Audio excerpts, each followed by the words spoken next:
ಎಲ್ಲ ಬ್ಯಾಂಕ್ಗಳಲ್ಲಿ ಕನ್ನಡಿಗರಿಗೆ ಹೆಚ್ಚು ಉದ್ಯೋಗ ಕೊಡಬೇಕು.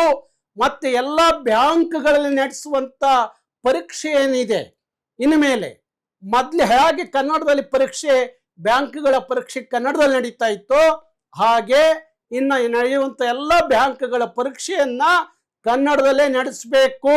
ಹಾಗಾದ್ರೆ ನಿಮ್ಮ ಬ್ಯಾಂಕ್ಗಳು ಕರ್ನಾಟಕದಲ್ಲಿ ಉಳಿತಾವೆ, ಇಲ್ಲದೆ ಹೋದ್ರೆ ಉಳಿಸಲ್ಲ ಅನ್ನುವ ಎಚ್ಚರಿಕೆಯನ್ನು ಕೊಡುವ ಮುಖಾಂತರ ನಮ್ಮ ಕನ್ನಡಿಗರು ಪ್ರತಿ ತಾಲೂಕಲ್ಲಿರುವಂತ ಬ್ಯಾಂಕ್ಗಳ ಮುಂದೆ, ಎಲ್ಲ ಜಿಲ್ಲಾ ಕೇಂದ್ರಗಳಲ್ಲಿರುವಂತ ಬ್ಯಾಂಕ್ಗಳ ಮುಂದೆ ಕರವೇ ಕಾರ್ಯಕರ್ತರ ಜೊತೆಗೂಡಿ ಎಲ್ಲ ಬ್ಯಾಂಕ್ಗಳ ಮುಂದೆ ನೀವು ಪ್ರತಿಭಟನೆಯನ್ನ ಪ್ರಾರಂಭ ಮಾಡಬೇಕು.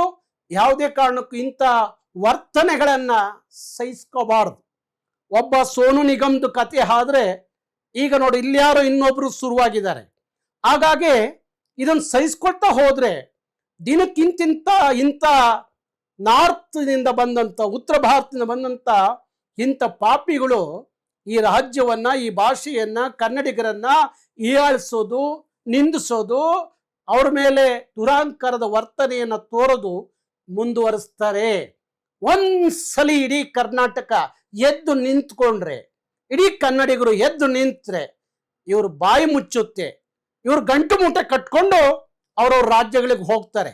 ಹಿಂದೆ 91ರಲ್ಲಿ ಹೇಗೆ ನಡೆದಿತ್ತಲ್ಲ ಹಂಗೆ ಬೆಂಗಳೂರು ಆಗೋಕ್ಕಿಂತ ಮುಂಚೆ ಇವರು ಎಚ್ಚೆತ್ಕೊಂಡ್ರೆ ಭಾರಿ ಒಳ್ಳೆಯದು. ಅದನ್ನ ಬೇಗ ಆ ಒಂದು ಸರ್ಕಾರ ಅವ್ರಿಗೆಲ್ಲರಿಗೂ ಒಂದು ಪತ್ರ ಬರೆದು ತಕ್ಷಣ ಅದನ್ನ ಸರಿಪಡಿಸುವಂತ ಕೆಲಸ ರಾಜ್ಯ ಸರ್ಕಾರ ಮಾಡದೆ ಹೋದ್ರೆ ಕರವೇ ಕಾರ್ಯಕರ್ತರು ನಾವು ನಮ್ಮನ್ನು ಜೈಲಿಗೆ ಕಳಿಸಿರೋ ಚಿಂತೆ ಇಲ್ಲ, ಇಲ್ಲ ನಮ್ಮ ಮೇಲೆ ಕೇಸ್ಗಳು ಹಾಕಿರೋ ಚಿಂತೆ ಇಲ್ಲ.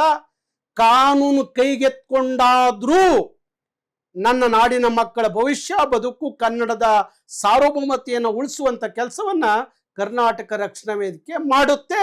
ಯಾವುದಕ್ಕೂ ಹಂಜಲ್ಲ, ಯಾರಿಗೂ ಎದುರಲ್ಲ. ನನ್ನ ನಾಡಿನ ಭಾಷೆ ಉಳಿಬೇಕು, ನನ್ನ ನಾಡಿನ ಕನ್ನಡಿಗರ ಬದುಕು ಇಲ್ಲಿ ಹಸನ ಹಾಕಬೇಕು, ಯಾರೇ ದುರಾಂಕಾರಿಗಳ ವರ್ತನೆಗೆ ಕಡಿವಾಣ ಹಾಕ್ಬೇಕು.